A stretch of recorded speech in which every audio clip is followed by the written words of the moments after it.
Look, I'm not a Redditor, okay? But I found this Reddit thread earlier. It was about like a Christian's view on bad religion. I'll probably show it up in the screen and you could probably read through it, or I'll put the link in the description. Whatever floats your boat. That got me thinking, wow, now I'm mostly Christian. So what is my view on one of my favorite bands? Look, I know you're an edgeball. I don't believe in religion. Hell, Satan. Look, I know you're edgy, and I think that's great.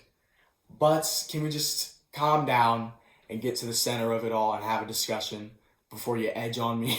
Edge out on me, I'm sorry. I didn't mean that. Yeah, I gotta put my hair down for this one, dude. My forehead's not looking too good for this video. Bro, I hate every other punk band. I'm sorry. Pennywise, No Effects. Like, I don't hate you, but like, your music is not as good as Bad Religion's. I'm sorry. Bad Religion whoops you. Bad Religion whoops you no matter what. Yeah, I used to own a t-shirt with a freaking crossbuster on it. Thank God I got rid of that. Thank God it's just a phase, Mom. Yeah, so basically the Reddit post is saying and how much it's of a moral dilemma it is to be a fan and whatnot, blah, blah, blah. You know, you get the premise. So for me, we need to stick to where this all started, which is the main vocalist. Greg Graffin is a G, dude. He's not like any of these other liberals who are just sprouting their nonsense and just yelling at you. He actually has a brain, which is weird for a liberal. Look, I'm not really political anymore, so I don't really care about any of the politics.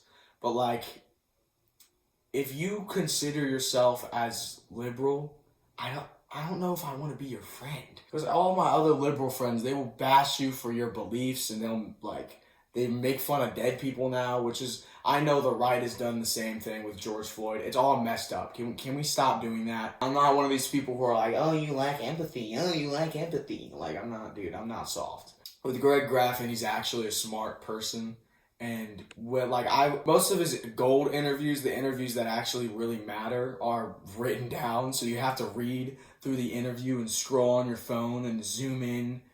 That's where some of the really good Greg Graffin interviews are, not really the ones that are like recorded. But yeah, he's mostly right in a lot of the stuff he talks about. He's just really, really negative. He's like that one know-it-all kid, you know, from Polar Express. That leads to his viewpoint, which is a naturalist, which is too grounded in reality. And I disagree with all that naturalism stuff, because obviously it doesn't make sense. Everything I see is grounded in reality. Okay, yeah, but like, we're not grounded in reality. Our whole concept isn't grounded in reality. Like, our whole being isn't. Like, I would get it if nobody had souls, if nobody had an actual thing inside them that is looking out of this meat flesh cell of a body, I would agree with you on naturalism. But because, at least for the very least, I know that I have a real soul and I'm looking out my eyes through my brain, which is a receptor to wherever the hell my soul is, I'm not going to believe in naturalism, because that is not a natural concept. Because that cannot be contained in atoms and particles. That is something beyond. And that's another reason why I believe in Jesus and God. Simply because my soul exists. And that is so unnatural. But it's the only thing, out of everything here could be a simulation, but I know for a fact that my brain, whatever's connected to my brain, whatever soul's connected to my brain is real. That's the only thing that I know for a fact is real, sorry. But I get it, you know, I've had that freaking mindset throughout a lot of my life, and it's unepic. Also, another thing, I read this interview where he had to where he was talking about keeping his liberal status. It was the stupidest thing I've ever read. Yeah, I have to be a liberal. I have to. They will tear you down with. I think this is something he said. He was like, they will tear you down with good points. You just have to keep being a liberal. Not to get political, but, and that's another thing. He's very close-minded. Am I missing a drum piece? Oh no. Anyways, he's very close-minded. He's not open-minded at all. And he has a little bit of an ego of how he believes that stuff with the song My Sanity. Which, if I were him, I'd be cocky too, bro. That'd be super smart. I taught at a bunch of colleges. I did all this stuff. I'm a super smart professor. I'm successful. Of course you'd be cocky. But that cockiness leads to a solidifying in your beliefs. And, you know, that isn't good. I'm never solidified in anything I believe, ever. I'm always open-minded, because that's how you learn. How are you going to get from one tree to another without bouncing from the tree to the tree? Without bouncing from belief to belief? You're carrying the seeds along the way. I know that's a really weird analogy, but I hope you get what I'm talking about. That leads to the book that they wrote. Now, I didn't read this book, but it's basically about Greg Graffin emails another professor, but this professor is a Christian professor. And Christian professor, and they basically go back and forth. And I heard it's a really good book, and I really want to buy it and read it, but like I'm low on funds, so I'm not trying to do that. So I think the next topic we should actually talk about is the songs themselves. I think, hold on. Oh, I got a Gmail. Oh.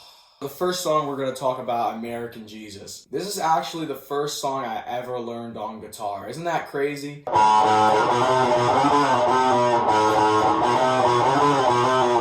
Back in like freshman year of high school.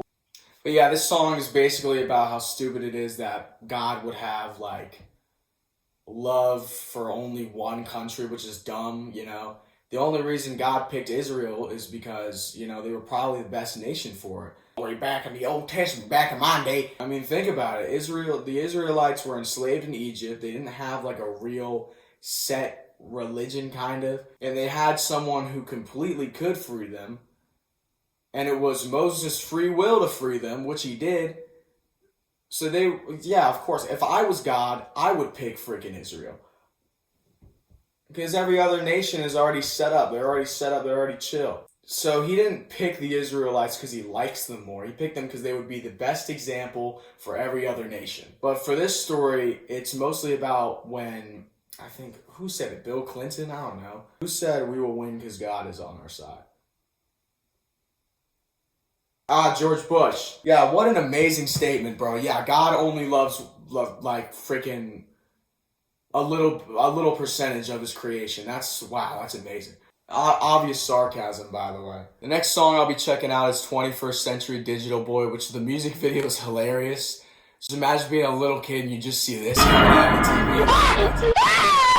I can't believe it! So yeah, it's basically about kids being raised with iPads. But wait, iPads weren't a thing back then. They were raised with the technology. Yeah, Greg Graffin really predicted the future with this one, predicting squeakers. Little gamer iPad kids with a bunch of Cheeto dust all over their carpet, and all types of other whatever. So he's basically stating how all these kids are screwed because of the technology. And I think was he talking about millennials? Because if he was, that'd be so ironic and awesome. Because you can see millennials, they're you know, I'm just going to say that they're doing their own thing. Wow!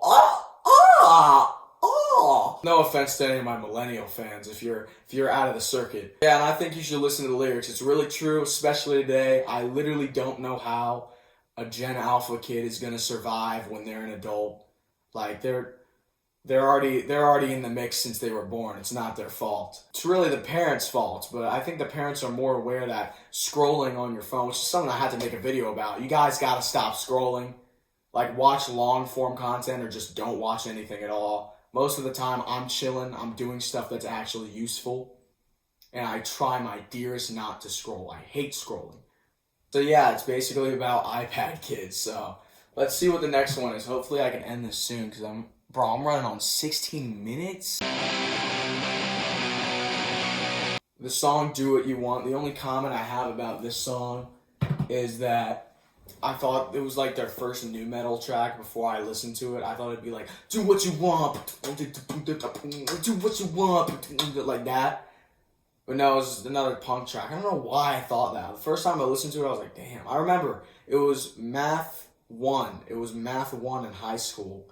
And I remember in the same week that I listened to that was the same week that I spit water all over the floor of that classroom. So yeah, that's my perspective. If you want a part 2, comment for a part 2. And yeah, I'll see y'all later. I'll get away from here and show you all my face. I'll get